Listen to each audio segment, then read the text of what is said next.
Hello, I welcome you all. आज का हमारा है लेक्चर नंबर 13 एंड ये लेक्चर है वेव्स के रिलेटेड।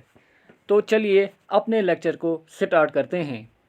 वेव पहले हमें देखना होगा यहाँ पे कि वेव क्या होती है। अगर वेव की डेफिनेशन हम देखें, हम बोलते हैं कि a wave is a disturbance which transfers energy from one part of medium to another part.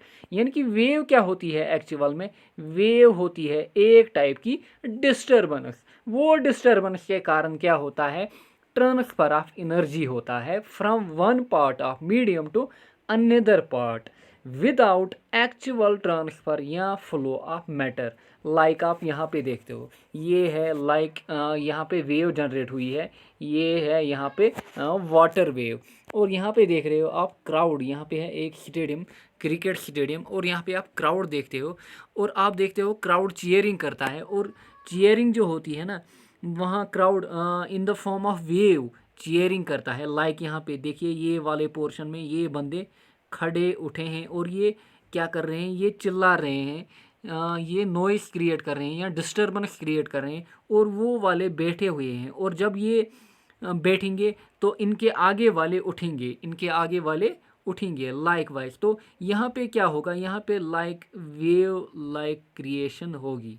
तो यहाँ पे भी हम बोलते हैं वेव जो होती है ये होती है डिस्टर्बेंस, एक टाइप की डिस्टर्बेंस। वो डिस्टर्बेंस के कारण ट्रांसफ़र ऑफ एनर्जी होता है from one part of medium to another part. लेकिन याद रखना है कि जो एक्चुअल ट्रांसफ़र या फ्लो ऑफ मैटर यहाँ पे नहीं होता है। विदाउट एक्चुअल ट्रांसफ़र या फ्लो ऑफ मैटर, तो मैटर फ्लो नहीं होता है, खाली ट्रांसफ़र क्या होती है? या फ्लो ऑफ एनर्जी होता है डिस्टर्बेंस के कारण। तो हम बोलेंगे अ wave is an disturbance from a normal या इक्विलिब्रियम पोजीशन या कंडीशन। यानी कि जो नॉर्मल या इक्विलिब्रियम कंडीशन होती है कोई भी ऑब्जेक्ट की, लाइक यहाँ पे मैं बोलूँ ये है कोई ऑब्जेक्ट, ये है अपनी नॉर्मल या इक्विलिब्रियम कंडीशन में, और मैं अगर ये ऑब्जेक्ट को यहाँ पे लूँगा, मैं ऑब्जेक्ट, ये है कोई ऑब्जेक्ट यहाँ पे हैंगिंग, ये वाला ऑब्जेक्ट है हैंगिंग, ये ऑब्जेक्ट है हैंगिंग। अगर मैं ये ऑब्जेक्ट को धक्का दूं तो ये क्या करेगा? ये ऑब्जेक्ट का इक्विलिब्रियम डिस्टर्ब होगा यहाँ पे, और ये ऑब्जेक्ट क्या करेगा? ये यहाँ जाएगा और फिर रिटर्न करेगा यहाँ पे। तो ये करेगा यूं motion, to and fro motion. तो यही होता है डिस्टर्बेंस के कारण यहाँ पे एक वेव जैसी जनरेट होती है, एक वेव यहाँ पे जनरेट होती है। तो यहाँ पे देखिए जो इम्पॉर्टेंट पॉइंट है यहाँ पे, मेन पॉइंट है यहाँ पे, ए वेव ट्रांसफर्स बहुत एनर्जी एंड मोमेंटम। जो वेव ट्रांसफ़र करती है ना, वो ट्रांसफ़र करती है एनर्जी और मोमेंटम। मैटर फ्लो नहीं होता है, बल्कि फ्लो क्या होता है?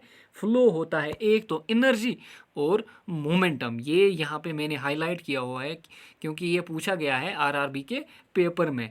जो वेव में फ्लो होता है वो होता है फ्लो ऑफ एनर्जी और फ्लो ऑफ मोमेंटम। आप नोट डाउन कीजिए इन पॉइंटों को। नेक्स्ट देखते हैं नेसेसिटी प्रॉपर्टी, जो वेव के लिए इंपॉर्टेंट प्रॉपर्टी या इंपॉर्टेंट फैक्टर रहता है।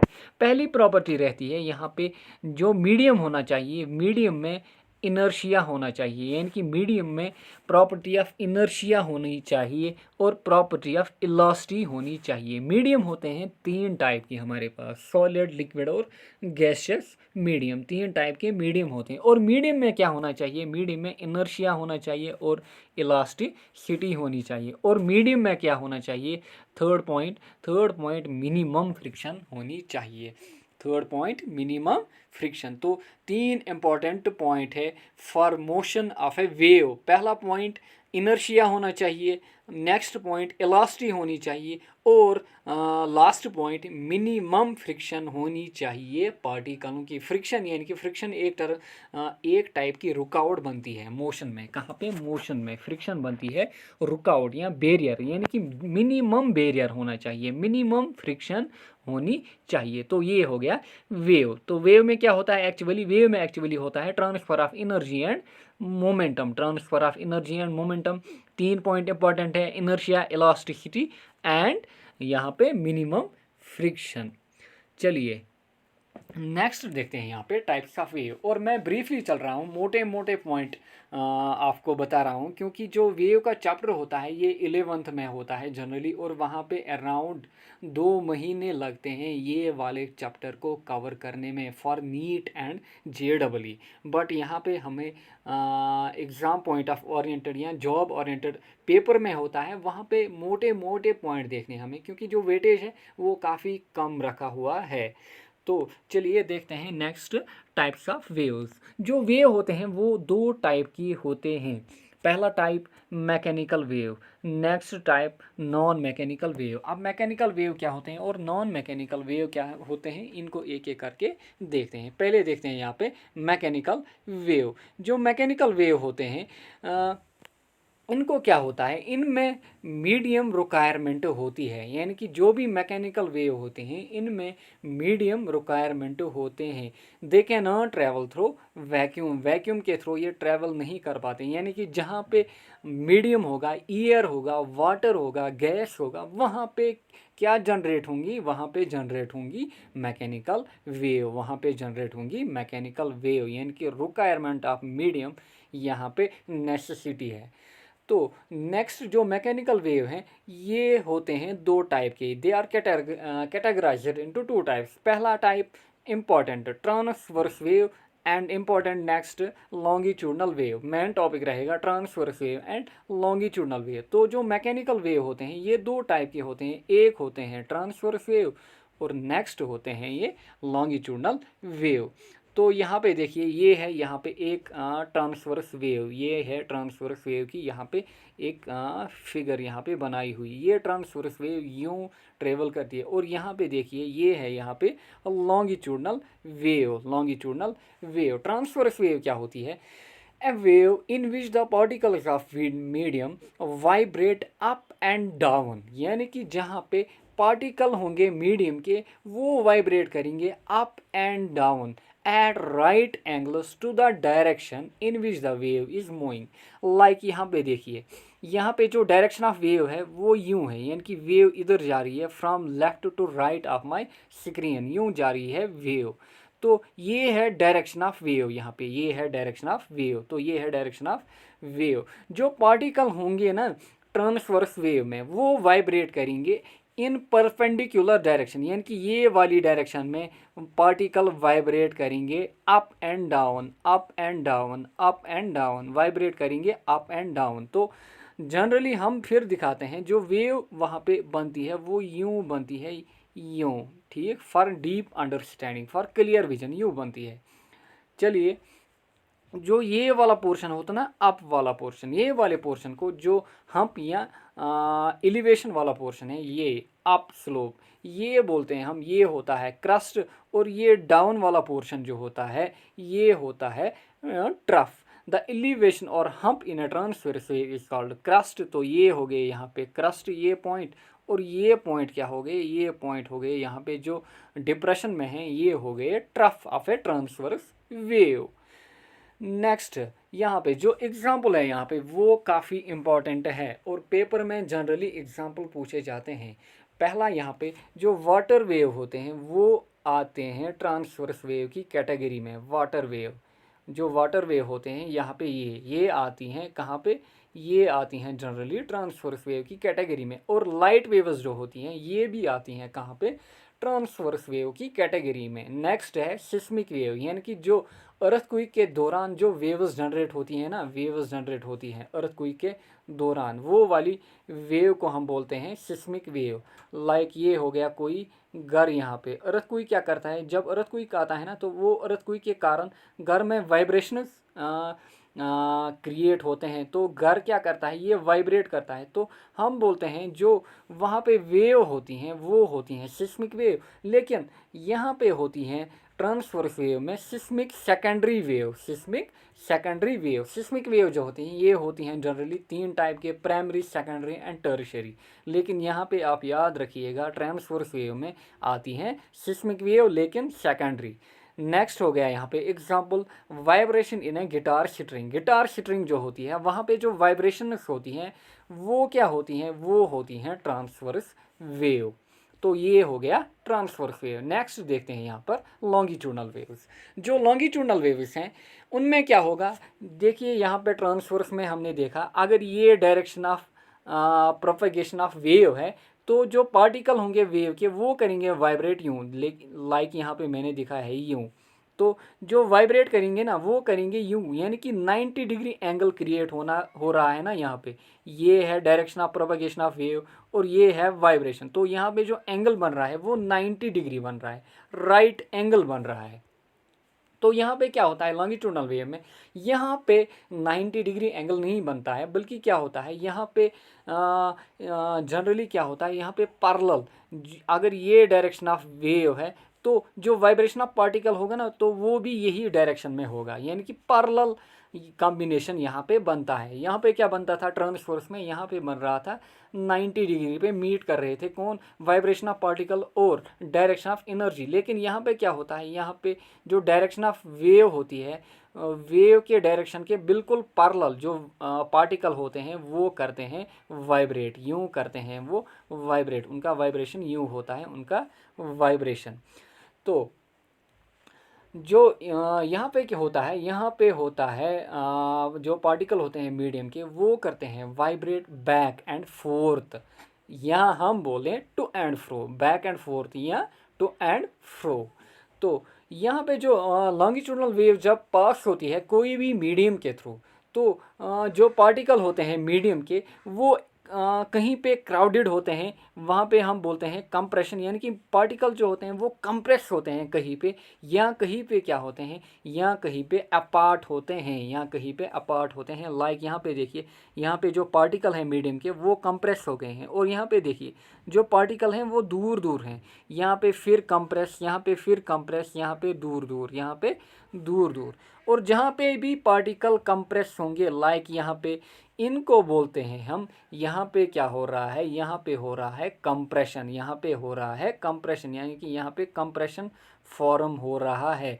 और जहाँ पे पार्टिकल दूर होंगे यहाँ पे क्या फॉर्म हो रहा है, यहाँ पे फॉर्म हो रहा है रियरफैक्शन, यहाँ पे फॉर्म हो रहा है रियरफैक्शन। तो कंप्रेशन, यहाँ पे रियरफैक्शन, यहाँ पे कंप्रेशन, यहाँ पे रियरफैक्शन। लाइक यहाँ पे क्या ट्रांसवर्स में वेव में था, यहाँ पे था crust trough, crust trough, crust trough. लेकिन यहाँ पे क्या होता है लॉन्गिट्यूडनल वेव में, यहाँ पे होता है कंप्रेशन रियरफैक्शन, कंप्रेशन रियरफैक्शन, कंप्रेशन रियरफैक्शन। देखिए जो कंप्रेशन है ना, यहाँ पे जो डेंसिटी है ना पार्टिकल की वो ज़्यादा बढ़ रही है, वो बढ़ रही है कंप्रेशन में।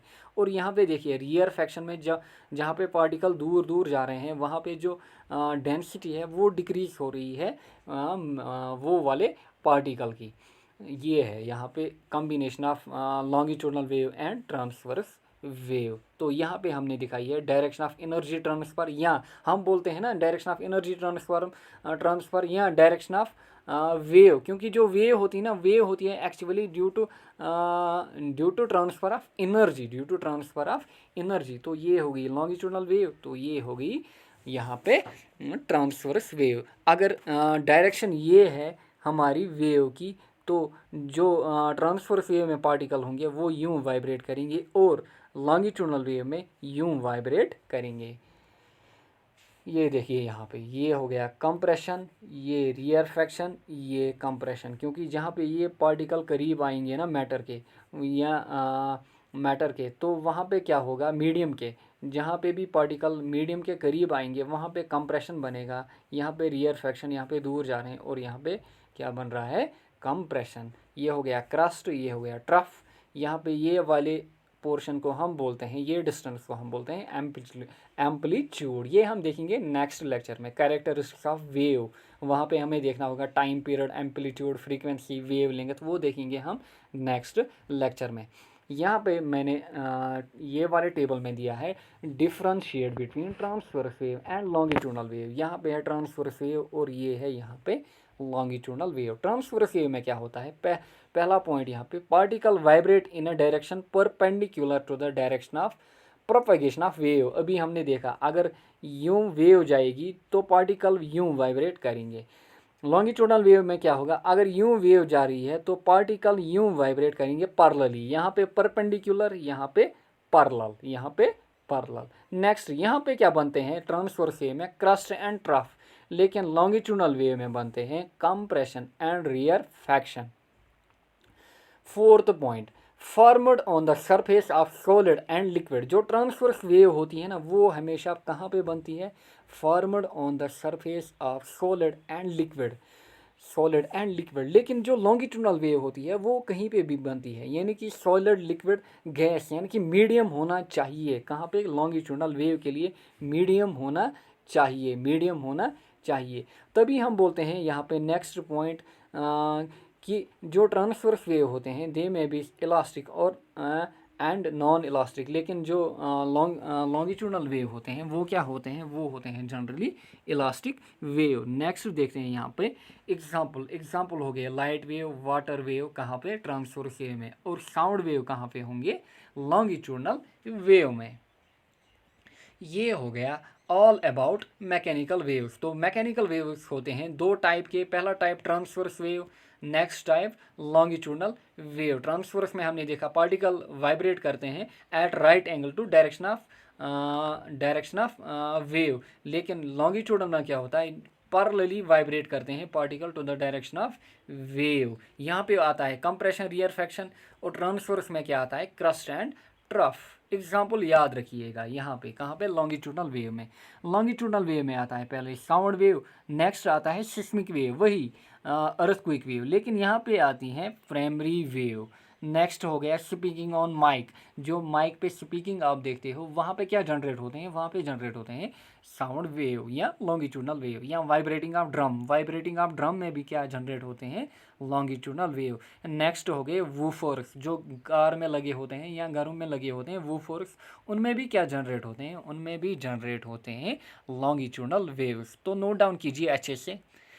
नेक्स्ट देखते हैं यहाँ पे नॉन मैकेनिकल वेव्स। जो नॉन मैकेनिकल वेव्स होती हैं इनको एक और नाम दिया जाता है, वो बोलते हैं हम इलेक्ट्रोमैग्नेटिक वेव्स, इलेक्ट्रोमैग्नेटिक वेव्स। तो नॉन मैकेनिकल वेव्स को एक और नाम बोलते हैं, क्या बोलते हैं, इलेक्ट्रोमैग्नेटिक वेव्स। और ये बनती है due to combination of magnetic and electric field, या हम बोलें due to fusion of electric and magnetic field. Example हो गया गामा रे, एक्स रे, इनको हम बोलते हैं, ये कौन सी कैटेगरी में आते हैं, ये आते हैं नॉन मैकेनिकल वेव्स। और यहाँ पे इम्पॉर्टेंट नोट है, कुछ बुक में इनको कैटेगराइज किया होता है इनटू ट्रांसवर्स वेव। तो जो नॉन मैकेनिकल वेव होती हैं like X ray, gamma ray, इनको कैटेगराइज किया जाता है इनटू ट्रांसवर्स वेव आल्सो। तो ये होगी यहाँ पे इलेक्ट्रोमैग्नेटिक वेव्स। पहली यहाँ पे एक्स रे, गामा रे, ये है यहाँ पे गामा रे, फिर एक्स रे, फिर अल्ट्रावायलेट रेज, और फिर यहाँ पे फोर्थ आता है, यहाँ पे देखिए विजिबल, फिर फिफ्थ आता है इंफ्रारेड, फिर नेक्स्ट हो गया माइक्रोवेव। माइक्रोवेव के बाद आते हैं रेडियो वेव्स, माइक्रोवेव के बाद आते हैं रेडियो वेव्स। तो पहले एक्स रे, फिर गामा रे, फिर अल्ट्रावायलेट, फिर visible, fourth, fifth infrared, sixth हो गए माइक्रोवेव, और सेवन्थ हो गए रेडियो वेव। ये काफ़ी इंपॉर्टेंट है क्योंकि काफ़ी क्वेश्चन यहाँ पे पूछे जाते हैं, कहाँ पे, नॉन मैकेनिकल वेव्स या इलेक्ट्रोमैग्नेटिक वेव्स। काफ़ी क्वेश्चन पूछे जाते हैं आरआरबी स्टाफ सिलेक्शन, जेकेएसएसबी में। तो यहाँ पे कुछ प्रॉपर्टीज़ याद रखनी होती है। पहली प्रॉपर्टी क्या है यहाँ पे, जो इलेक्ट्रोमैग्नेटिक वेव्स में पहली प्रॉपर्टी हम देखेंगे वेवलेंथ। जो वेवलेंथ जो होती है वो हमेशा रेडियो वेव्स की हाईएस्ट होती है। रेडियो वेव्स की वेवलेंथ जो होती है वो हाईएस्ट होती है, और गामा रेज की जो वेवलेंथ होती है वो लोएस्ट होती है। यानी कि हम बोलेंगे यहाँ पे, हम क्या बोलेंगे यहाँ पे, जो रेडियो वेव्स होती हैं उनकी हाईएस्ट वेवलेंथ, उनके बाद आएंगे माइक्रोवेव के बाद आएंगे इंफ्रारेड के बाद आएंगे विजिबल के बाद आएंगे अल्ट्रावायलेट के बाद आएंगे एक्स रे के बाद आएंगे गामा रे। तो जो हाईएस्ट वेवलेंथ होगी वो होगी रेडियो वेव्स की, और जो लोवेस्ट वेवलेंथ होगी वो होगी गामा रेज की। ये हम बात कर रहे हैं वेवलेंथ की, तो वेवलेंथ हमेशा हाईएस्ट होती है रेडियो वेव्स की। काफ़ी इंपॉर्टेंट है, काफ़ी बार पूछा जा चुका है। जो ये होती हैं रेडियो वेव्स, इनकी हाईएस्ट वेव लेंथ होती है। और वेव लेंथ हम देखेंगे नेक्स्ट लेक्चर में कि वेव लेंथ एक्चुअली क्या होती है। तो फिलहाल यहाँ पे आप यही याद रखिए कि रेडियो वेव्स की हाईएस्ट वेव लेंथ होती है, और उनके बाद होती है माइक्रोवेव, उनके बाद इंफ्रारेड, फिर विजिबल, फिर अल्ट्रावायलेट, फिर एक्सरे, और लीस्ट जो होती है वो होती है गामा रेज की। तो यहाँ पे एक ट्रिक है याद रखने के लिए, जो इलेक्ट्रोमैग्नेटिक वेव्स है यहाँ पे क्या है, gamma, X-ray, UV, visible, infrared, microwave, फिर रेडियो वेव। तो आप लिखोगे यहाँ पे एक ट्रिक है यहाँ पे याद करने के लिए इनको।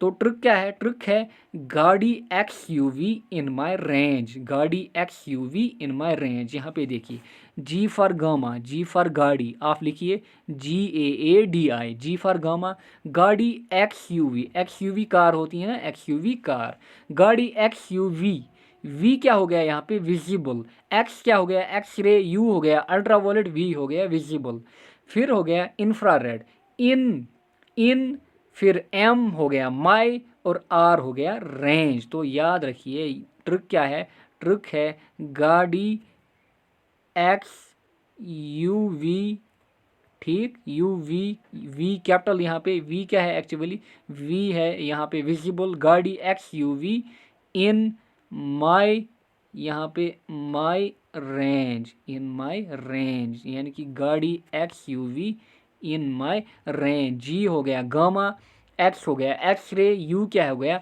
अल्ट्रावायलेट रे, वी हो गया विजिबल, आई हो गया इंफ्रारेड, एम हो गया माइक्रोवेव, और आर हो गई रेडियो वेव्स। गाड़ी X U V in my range, आप भी बोलिए गाड़ी X U V in my range. तो जो गाड़ी होती है, गाड़ी की होती है लीस्ट वेव लेंथ, गाड़ी की होती है यहाँ पे लीस्ट वेव लेंथ, यानी कि गामा रेज की होती है लीस्ट वेव लेंथ।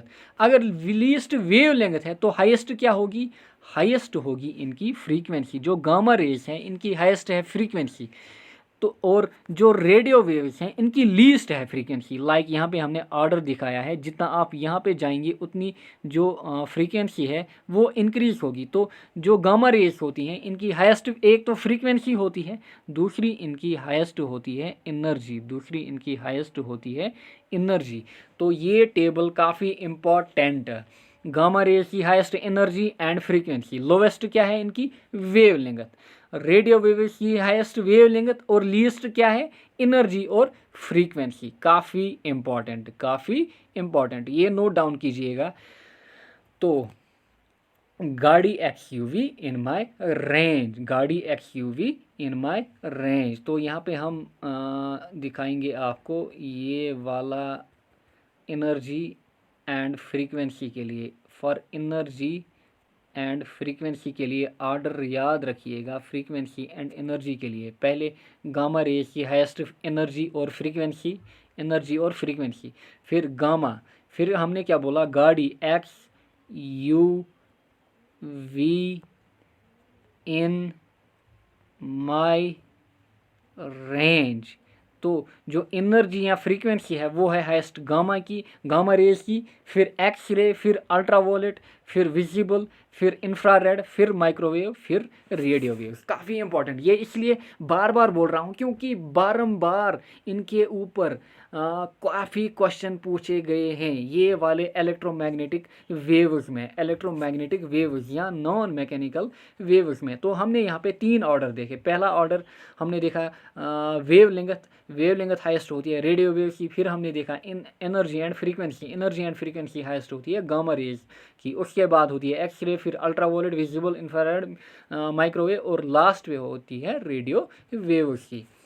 नेक्स्ट हो गए यहाँ पे इम्पॉर्टेंट यूजेस, काफ़ी इंपॉर्टेंट, ये भी यहाँ पे काफ़ी बार पूछे गए हैं। RRB staff selection, JK PSC, JK SSB, जो भी पॉइंट यहाँ पे मैंने हाईलाइट किए हैं, लाइक ये हो गया, ये हो गया, ये हो गया, यहाँ पे ये पूछे गए हैं डिफरेंट पेपर्स में। पहला ही देखते हैं यहाँ पे गामा रेज की यहाँ पे एप्लीकेशन क्या होती है। जो गामा रेज होती हैं इनकी एप्लीकेशन कहाँ पे होती है, न्यूक्लियर स्ट्रक्चर में। पहली पहला पॉइंट यहाँ पे न्यूक्लियर स्ट्रक्चर में। नेक्स्ट काफ़ी इंपॉर्टेंट, जो गामा रेज होती हैं ये यूज़ की जाती हैं कहाँ पे, कैंसर ट्रीटमेंट में। कैंसर ट्रीटमेंट में अगर आपको पता होगा जो रेडियोथेरेपी एक डोज दिया जाता है पेशेंट को, वहाँ पे वेव्स दी जाती हैं या रेज दी जाती हैं, और वो रेज क्या होती हैं, वो रेज होती हैं गामा रेज। तो इम्पॉर्टेंट, कैंसर ट्रीटमेंट के लिए गामा रेज पेशेंट को दी जाती है कहाँ पे, रेडियोथेरेपी में, रेडियोथेरेपी में। ये काफ़ी बार आया हुआ है एक दो पेपर्स में। नेक्स्ट हो गया एक्सरे। जो एक्सरे है इनको यूज़ किया जाता है कहाँ पे, क्रिस्टल स्ट्रक्चर में। नेक्स्ट हो गया सिक्योरिटी पर्पस। सिक्योरिटी पर्पस के लिए लाइक एयरपोर्ट पे हम देखते हैं वहाँ पे एक्सरे किया जाता है, और वहाँ पे क्या होते हैं, एक्सरे जनरेट होते हैं। नेक्स्ट हो गया सीटी स्कैन में। सीटी स्कैन में यहाँ पे कंफ्यूजन नहीं करना, रेडियोथेरेपी एंड सीटी स्कैन में। रेडियोथेरेपी कहाँ पे है, गामा रेज, और सीटी स्कैन कहाँ पे है, एक्स रेज में। नेक्स्ट हो गया अल्ट्रावायलेट रेज, और अल्ट्रावायलेट रेज के कारण क्या होता है, इन्हीं के कारण कैंसर भी होता है।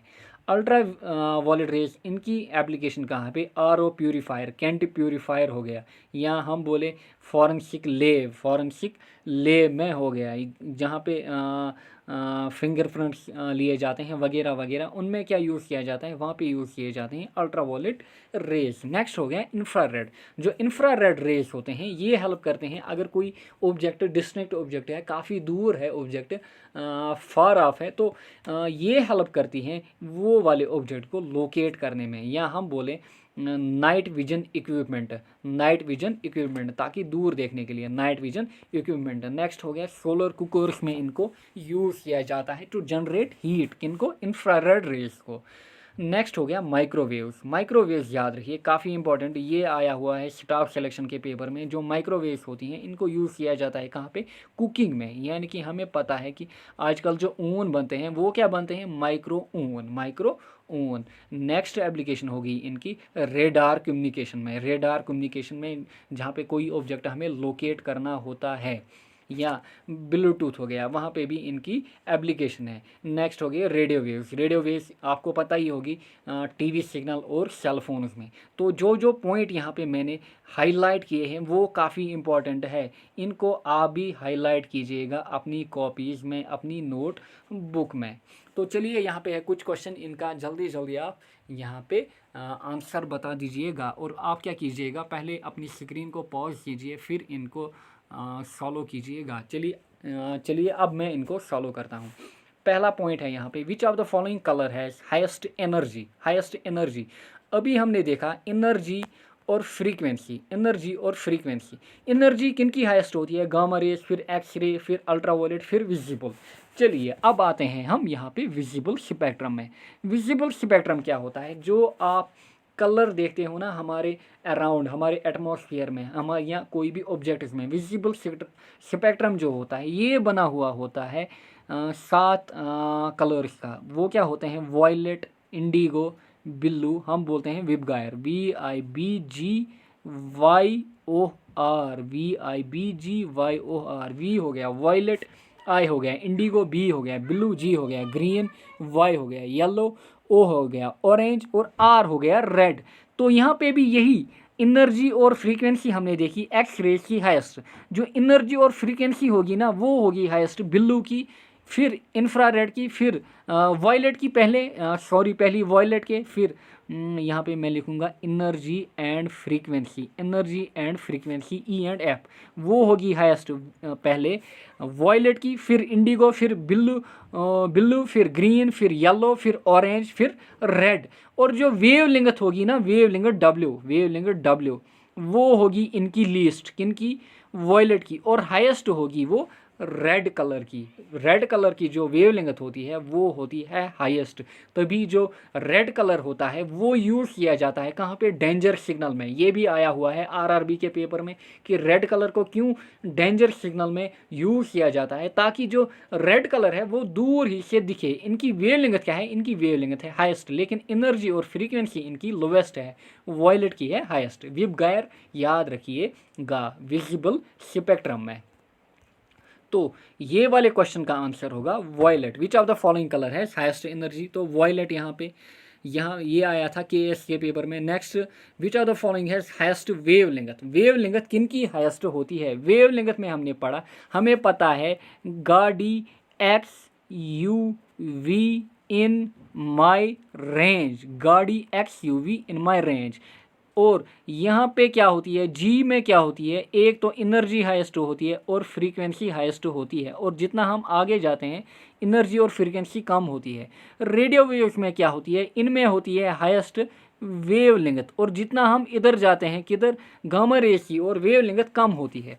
तो यहाँ पे देखिए option, which are the following has highest wave length, हमें वेव लेंथ देखनी है। गामा रेज, पहले गामा दिया है ऑप्शन, फिर क्या दिया है यहाँ पे, फिर दिया है हमें यूवी रेज, गामा, फिर यू, फिर क्या दिया है आई, और फिर दिया है एम। तो ये 4 ऑप्शन दिए हैं। हमें पता है जितना इधर जाते हैं ना रेडियो वेव्स की तरफ, वेव लेंथ बढ़ती है। तो रेडियो वेव्स के बाद किन की हाईएस्ट वेव लेंथ है? जी हाँ, वो है माइक्रोवेव्स की। तो यहाँ पे ऑप्शन रहेगा option D correct, microwaves. Next हो गया कैंसर ट्रीटमेंट में, cancer treatment involves application of, अभी हमने देखा X-ray, gamma rays, ultraviolet, infrared, हमने देखा जो कैंसर ट्रीटमेंट में यूज़ किए जाते हैं वो किए जाते हैं गामा रेज। तो ऑप्शन बी ये आया था आरआरबी के पेपर में। Next, which of the following is an example of longitudinal wave, आपको बताना है लॉन्गिट्यूडनल वेव यहाँ पे कौन सी है। ये आया था स्टाफ सिलेक्शन के पेपर में। Water wave, electromagnetic wave, sound wave, या फिर वाइब्रेशन की ना गिटार स्ट्रिंग, ये भी हमने देखा जो साउंड वेव होती हैं वो होती हैं longitudinal wave. Water wave, electromagnetic wave, इनको कैटेगराइज कहाँ पे किया जाता है? ट्रांसवर्स वेव्स में। तो चलिए अपने लेक्चर को यहीं पे एंड करते हैं, मिलते हैं नेक्स्ट लेक्चर में। और वो वाले लेक्चर में हम क्या करेंगे, वो वाले लेक्चर में वेव्स को एंड करेंगे और फिर देखेंगे हम साउंड को। तो चलिए टेक केयर, बाय बाय।